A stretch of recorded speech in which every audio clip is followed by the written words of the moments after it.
acknowledged that Pakistan played a role in influencing the country's politics and that Islamabad's actions were tied to their support of Khalistanis. A video of Lloyd's remarks, which she delivered last month before the country's Foreign Interference Commission, making rounds, on social media as the diplomatic controversy over the killing of Sikh separatist Hardeep Singh Nijjar escalated. So this was close to a month ago, and this once again speaks volumes of the manner in which some of these decisions taken by Canada, which have not gone in their favor, which has further soured the diplomatic relationship between India and Canada, was taking place on the prompt interference of Pakistan, and Pakistan playing a significant role in influencing Canada's politics. And it was Islamabad's actions that basically were leaning to supporting the Khalistani cause in Canada. Listen in. I think, Commissioner, what I would add there is the context that engagement of Pakistan is consistently in balance with trying to reduce the influence of India. And so some of the elements that I mentioned previously about the dynamics between suppressing voices can also have the opposite effect in terms of amplifying other voices. And in this particular case, influence of Pakistan is directly related to support of Khalistani extremism. So there's a different type of voice there. And yet it is also a more limited actor on the broader screen. I want to go across to my colleague Siddhant Mishra joining us with more. Siddhant, what do we make of this comment that's coming from the Canadian Security Intelligence Service Director Vanessa Lloyd, who's spoken of Pakistan's role in influencing the country's politics? And how do we look at it, especially in the wake of the manner in which Canada once again leveled some very serious allegations, because these allegations have been reiterated against the Indian diplomats after this comment was made, a big confession on camera?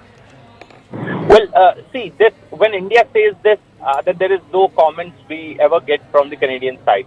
Now, it's a high time that Justin Trudeau should listen to his own Secret Service agency, CSIS, and perhaps should take briefing from CSIS regarding in mobilizing, funding the Khalistani movement on Canadian soil.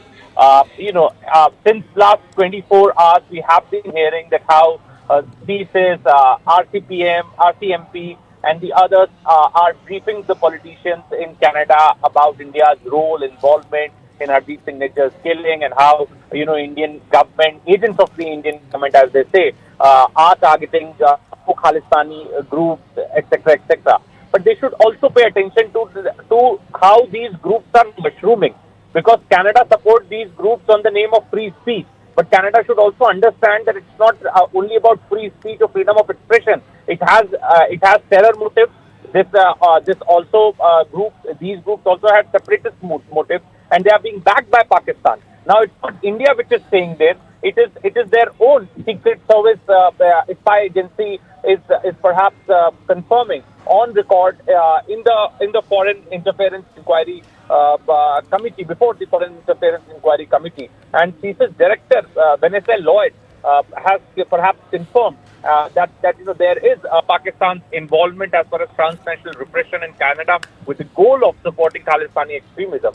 So the root cause of the extremism, why this ideology is mushrooming, why these terror groups are mushrooming, the reason is Pakistan. And instead of hammering Pakistan, or perhaps banning a Pakistani network in Canada, Justin Trudeau and his friend Jagmeet Singh is perhaps busy asking for a ban on RSS, calling RSS a right-wing militant organization, giving statements that there is going to be the ban and sanctions on India. Perhaps exposes the hypocrisy, because bashing India suits their political narrative. They want votes from the Sikh diaspora and